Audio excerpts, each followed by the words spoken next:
freedom from suffering. The ego's kryptonite. Ugh, I hate her. I will never forget what she has done to me. Why is it so hard to forgive someone? And why is it hard sometimes to ask for forgiveness? In this video, we are going to talk about forgiveness. So, if you are serious about finding inner peace and happiness by casting off that guilt you feel towards others, then stay with us until the end. You may then be inspired to forgive your greatest enemy. Now, the most powerful and potent weapon that we have to dissolve the ego is forgiveness. What evidence do we have? It's because forgiveness is the ego's kryptonite.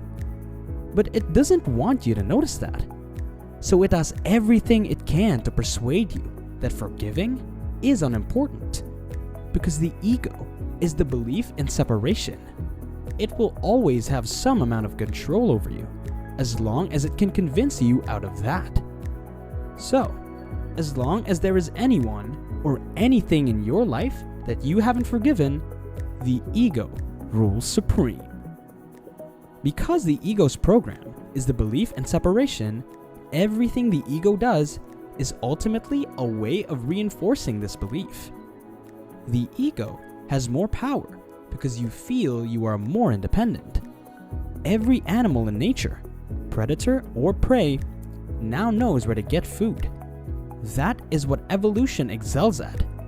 And, like an animal in nature, the ego is a psychological being developed by evolution that understands how to find its food supply.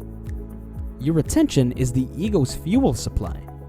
And after millions of years of evolution, the ego has figured out some incredibly sneaky methods to obtain it. So, let us discuss how the ego has learned to accomplish this. We can think of the body and mind as two distinct things. The body is a biological organism that has been trained to respond to stimuli in specific ways in order to help us survive. This bodily program is known as fight or flight. When the mind perceives something as a threat, biological anger or fear occurs to prepare the body to fight or flee the intruder. And the ego has learned how to exploit this drive over millions of years. As a result, it simply rides on the biological reaction, which is absolutely neutral and impersonal in and of itself. However, the ego takes credit for it and attributes a personal motive to it. The body cannot tell the difference between a real and an imagined threat. It just reacts the same way every time. As a result, the ego exploits this reality by personalizing the emotion with thoughts. As a result, the ego generates a concept of personal guilt towards the other for what they did, causing the body to replay the experience and emit the same sensation of wrath. This is distinctively human, because the fight or flight reaction is utterly impersonal. You'd never witness a herd of antelopes plotting retribution against a hyena who ate one of their kids. However, as the human ego has evolved, our response has become highly personal. And the term we use to speak to this personal fight or flight response is guilt. Guilt is the ego's principal weapon because it activates the fight or flight reaction, which the ego then employs to catch our attention and strengthen our belief in separation. As a result, the ego's thought system is constantly one of guilt. Fight says, "You're guilty, and I want to inflict misery on you." But flight says, "I am guilty, and that I wish to be free of my suffering." After a million years or so of development, the ego has discovered that this method is essentially a slam dunk guarantee that it will attract your attention, since a thought without emotion is simple to ignore. However, an emotional concept is often impossible to ignore. As a result, anytime you experience fear or anger, it is just the body's normal response to a possible threat. The body has no idea whether or not a genuine threat exists. However, the ego then uses this emotion to generate guilt thoughts, fight or flight. You're either guilty or I'm guilty. As a result, the ego's existence is totally dependent on how we respond to our emotions.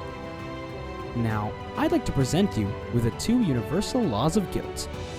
The first law is that all pain, which is not healed, must be offloaded somewhere. Because negative energy is poisonous to the body does not wish to keep it locked inside. As a result, it is continually looking for ways to dump it on others. So all the judgment is really an attempt to prove my innocence by making you guilty. So all judgment is really an attempt to prove one's innocence by making others guilty. The second law of guilt is that anyone who is willfully causing another person pain is only doing so to offload their own pain. People who do not wish to dump their sorrow onto others are compelled to offload it on themselves through despair, self-loathing, substance addiction, or self-harm. However, all pain must be released someplace, and there is no exception to this law. So, these methods that our minds develop to avoid or dump pain are referred to as defense mechanisms. The basic premise here is that all conditioning is an impersonal effect of what occurs to us in life, and no one has influence over what happens to them. As a result, no one is personally responsible for our conditioning. It is merely a byproduct of the flow of life. Let me demonstrate how defensive mechanisms work. So if I notice someone's hip changing to the right side a lot, it's most likely because they have an injury on their left side, and their body is trying to get away from it. This is an involuntary response from the body, and the individual has no clue they're doing it. Is it their fault now? No. It's simply a consequence of a past injury that their body is attempting to avoid re-injury.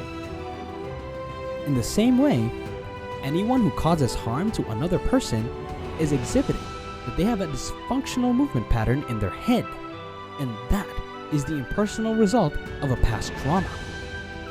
As a result, their mind is now attempting to prevent re-injuring that portion of their psyche. They were not accountable for what happened to them, nor were they responsible for the defense mechanism that their mind devised. They are completely unaware of it. Our ego, on the other hand, wants us to hold people personally responsible for their acts, as if they had any actual influence in the matter, because casting guilt is how the ego maintains power over us. And if they're guilty for their actions, then I'm guilty for mine. The way that you are right now is the result of your genetics and life conditioning, neither of which you have any control over. You did not pick your parents, or the DNA they left you, nor did you choose your life events. Life has shaped you into the person you are now. This is what the old Zen teaching, that there is no personal doer of actions. It means that all of life is behind every action we take, because every action we take is some form of conditioning. Our conditioning has been imposed by life. It is not the result of our own actions. As a result, guilt has no value in the universe's eyes. Obviously, if you could choose, you would prefer to be happy and at peace all of the time. However, your genetics and life experiences suggest otherwise. Each person you encounter may be thought of as a puppet, but the hand behind the puppet is not a separate, unique doer with complete free will, as the ego would have us believe. Life is the hand behind the puppet. Every person has been formed by a series of experiences dating back to the Big Bang. And while we prefer to believe that we have complete autonomous free will 24 hours a day, the fact is that the roots of our biological conditioning go far deeper than any of us understand. So, until a person's traumas are healed, they literally do not have free will or self-awareness to behave otherwise. However, the ego feeds us the completely delusionary notion that they should have known better. They should have made a better decision. And since they didn't, I judge them guilty. But, of course, this is a complete denial of reality. That person couldn't have known better. They couldn't have made a better decision. How do we know? Because they didn't. And that's reality. So, if you insist that someone should or should not have done what they did, is a form of denying the reality. Now, it's also critical to understand that the person who injured you was part of a chain reaction that began with someone who had hurt them, who had been hurt by someone else before that, and so on. Nobody gets through life without experiencing deep psychological pain at the hands of others. There is no one individually accountable for your suffering. It's a chain of cause and effect where you can always blame someone else. People may be compared to chemicals. Every chemical is built and programmed to respond differently to each other. Every chemical response is fundamentally preset, and every human interaction is also predetermined by each person's genetics and conditioning. However, the ego would have us believe that everyone's reactions to us are personal, and hence, shame and blame must be assigned.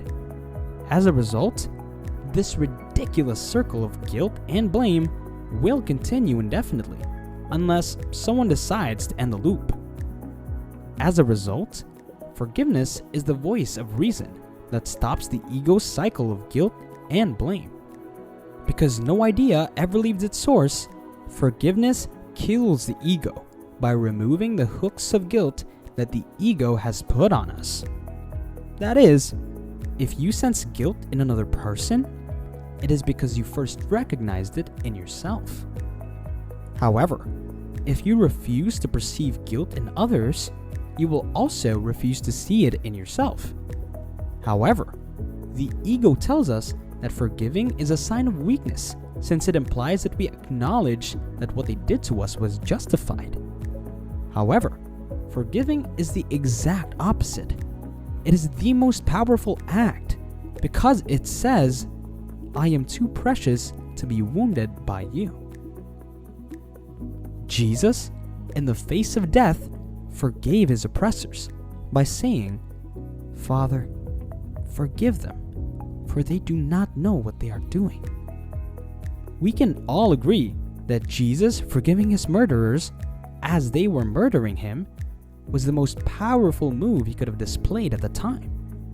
It's like saying, "Sure, you can take my body, but you cannot take my inner freedom."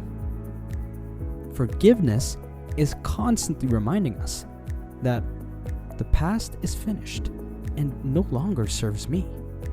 But forgiveness gives me everything because it takes away my suffering and reveals my everlasting worth. However, you will only be able to realize your full worth when you get to a point where all you desire for your fellow man is peace. That is the power of forgiveness. The peace that you bring to the world becomes your own. Consider anger or prejudice to be a gift. If someone offers you a present and you accept it, you will become the new owner. However, if you decline the gift, the giver retains ownership. Similarly, genuine peace comes from not reflecting on the negativity that has been dumped on you. So, this is a good moment to forgive and beg for forgiveness. Only then will you be able to experience genuine happiness. Hope you've learned something in this video. If you did, consider subscribing to this channel so you'll remain updated on the next videos that we will release. As always, thanks for watching and see you next time.